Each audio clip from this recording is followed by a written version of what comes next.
Students, आज हम physics का chapter Newton's law of motion के बारे में पढ़ेंगे। तो students, Newton's law of motion पढ़ने से पहले the thing which is very important in three laws of motion, that is force. तो फोर्स का जो कंसेप्ट है वो फर्स्ट लॉ में भी पढ़ेंगे, हम सेकंड लॉ में भी पढ़ेंगे और थर्ड लॉ में भी पढ़ेंगे। तो एक्चुअली फोर्स क्या है? Force simply we can say that pull और push of an object is known as force. उसको हम फोर्स कहते हैं। और force are two types, balance force और अनबैलेंस फोर्स। अब बैलेंस फोर्स क्या है स्टूडेंट्स? जब कोई हम फोर्स ऑपोजिट डायरेक्शन में इक्वल फोर्स लगाते हैं और उसका जो रिजल्टेंट फोर्स होता है वो ज़ीरो हो तो उसको हम बैलेंस फोर्स कहते हैं। For example, left to right मैं 50 न्यूटन फोर्स लगाता हूँ, राइट टू लेफ़्ट भी 50 न्यूटन का फोर्स लगाता हूँ, तो जो ऑब्जेक्ट है वो मूव नहीं करेगा क्योंकि दोनों ऑपोजिट डायरेक्शन में जो फोर्स है वो इक्वल लग रहा है। अब अनबैलेंस फोर्स हमें किससे कहते हैं? अनबैलेंस फोर्स हो गया जो ऑपोजिट डायरेक्शन में हम फोर्स लगा रहे हैं वो अनइक्वल हो।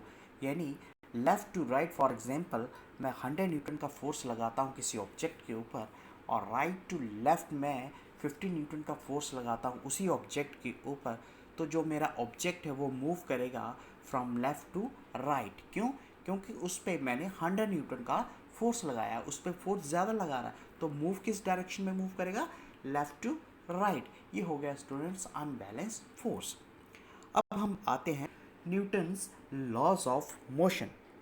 अगर हम न्यूटन्स लॉज ऑफ मोशन की बात करें तो नाम आता है sir Isaac Newton, an English scientist and mathematician famous for his discovery of the law of gravity and discovered the three laws of motion.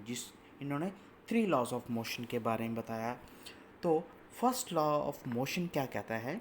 N object at rest tend to stay at rest, an object in motion tends to stay in motion unless acted upon by an unbalance force. कहने का meaning ये है students, कोई भी body universe में अगर वो rest पे है तो वो रेस्ट पे ही रहना चाहती है, और कोई बॉडी मोशन में है तो वो मोशन में ही रहना चाहती है, अनलेस अनटिल जब तक हम उसको कोई एक्सटर्नल फोर्स अप्लाई नहीं करें। फॉर एग्जांपल, अगर मैंने एक बॉल रखी है किसी स्टेशनरी पोजीशन के ऊपर, तो तब तक वो बॉल उसी पोजीशन पे रहेगी जब तक मैं उसको मूव नहीं करूँगा, कोई फोर्स नहीं लगाऊंगा। जब तक मैं उसको कोई फोर्स नहीं लगाऊंगा तब तक वो बॉल वहीं पे रहेगी।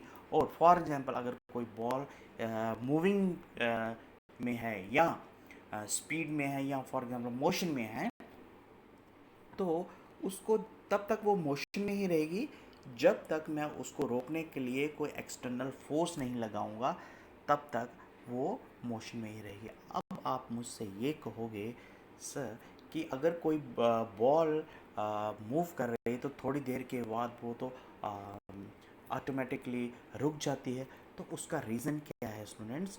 उसका रीज़न ये होता है कि अगर अगर मैंने एक बॉल को फोर्स लगाया, मोशन में वो मूव कर रही है, वो इसलिए रुक जाती है थोड़ी देर के बाद ड्यू टू फ्रिक्शन। और फ्रिक्शन क्या होता है? घर्षण, जिसको हम कहते हैं। हाँ, सिंपली वर्ड्स में हम कह सकते हैं, एक मान लो एक सरफेस है, तो सरफेस अगर रफ़ है, सरफेस अगर रफ़ है जहाँ पे बॉल मूव कर रही है, अगर सरफेस रफ़ है तो उसमें फ्रिक्शन ज़्यादा होगा। अगर सरफेस स्मूथ है तो उसमें फ्रिक्शन कम होगा। अगर किसी स्मूथ सरफेस के ऊपर मैं बॉल मूव करूँगा तो वो ज़्यादा दूर तक जाएगी। क्यों? क्योंकि उसमें फ्रिक्शन कम है। तो यही कहता है Newton's first law of motion. If the object was sitting still, it will remain stationary. If it was moving at a constant velocity, it will keep moving. It take force to change the motion of an object. अब student, ये होता है किसकी वजह से? Newton first law of motion. Newton first law of motion ये होता है due to inertia. Due to inertia. अब इनर्शिया क्या होता है? To resist any change. Inertia का मीनिंग होता है टू रेजिस्ट एनी चेंज, यानी वो किसी भी चेंज को होने के लिए वो उसको रेजिस्ट करता है। यानी कोई चीज़ अगर रेस्ट पे है, कोई बॉडी अगर रेस्ट पे है तो वो रेस्ट पे ही रहना चाहती है, और कोई मोशन में है तो वो मोशन में ही रहना चाहती है। यानी उसको जो चेंज को रोके उसको हम इनर्शिया कहते हैं। और इनर्शिया, अगर किसी ऑब्जेक्ट का मास ज़्यादा है तो उसका इनर्शिया भी ज़्यादा होगा। तो यही कहता है Newton first law of motion. अब आते हैं Newton second law of motion के ऊपर। न्यूटन सेकेंड लॉ कहता है the force is directly proportional to the mass of the body and acceleration produced in the, यानी फोर्स जो है वो डायरेक्टली प्रोपोर्शनल है मास और एक्सेलरेशन के। सिंपली मैं आपको एक डायग्राम एक इसमें आपको क्लियर हो जाएगा कि what is actually second law of motion. अब मैं यहाँ पे एक मेरे पास दो बॉल्स हैं, एक 2 kg की बॉल है और एक 4 kg की बॉल है। एक 2 kg की बॉल है और एक 4 kg की बॉल है। मास ऑलमोस्ट डबल है। अब मैं कहता हूँ अगर अगर एक्सेलरेशन सेम है, अगर एक बॉल को मैं मूव करवाता हूँ और उसका मास 2 kg है तो उसका सपोज उसका एक्सेलरेशन सेम रहता है, मतलब 20 मीटर पर सेकेंड, फॉर एग्जांपल 20 मीटर पर सेकेंड उनका एक्सेलरेशन सेम है। तो मान लो 2 kg की मेरे पास बॉल है तो मास उसमें 2 लगाता हूँ और एक्सेलरेशन 20 मीटर पर सेकेंड, तो फोर्स कितना आएगा उसका 40 न्यूटन। और अगर मैं मास डबल करता हूँ, ये है न्यूटन सेकेंड लॉ, अगर मैं मास डबल करता हूँ तो फोर्स भी डबल हो जाएगा। वो कैसे, देखिए अब मास यहाँ पे मैं 4 kg लगा देता हूँ, डबल किया, और एक्सेलरेशन सेम ही रखता हूँ 20, तो फोर्स कितना हो जाएगा ऑलमोस्ट डबल, यानी 80 न्यूटन। सिमिलरली फॉर एग्जांपल मेरे पास दो बॉडीज़ हैं, एक मान लो बस है और एक मान लो कार है, और अगर मैं उसमें एक्सेलरेट करता हूँ, उसको एक्सेलरेट करता हूँ तो मास किसका ज़्यादा है, मास बस का ज़्यादा है और कार का कम है। तो कौन ज़्यादा एक्सेलरेट करेगा, कौन जल्दी एक्सेलरेट कर जाएगा और कौन ज़्यादा डिस्टेंस कवर करेगा, वो डिपेंड करेगा उसके मास के ऊपर। अगर मास ज़्यादा है, मान लो बस का मास ज़्यादा है, तो वो ज़्यादा एक्सेलरेट नहीं करेगा, कार ज़्यादा एक्सेलरेट कर जाएगी, जिसकी वजह से क्योंकि उसका जो मास है वो कम है। तो इस पर भी ये डिपेंड करता है। फॉर एग्ज़ाम्पल एक एग्ज़ाम्पल मैं और देता हूँ आपको। मान लो हम क्रिकेट खेलते हैं, तो क्रिकेट में जब आपने देखा होगा, जब एक फील्डर बॉल को कैच करता है तो उसके जो हैंड्स होते हैं वो टुवर्ड्स डाउन डायरेक्शन में आते हैं। कैच करने के वक्त उसके जो हैंड्स हैं वो डाउनवर्ड डायरेक्शन में आते हैं। अब डाउनवर्ड डायरेक्शन में जब उसके हैंड्स आएंगे तो फोर्स क्या हो जाएगा, फोर्स कम हो जाता है। जब फोर्स कम हो जाता है तो इंजरी कम होने के चांस।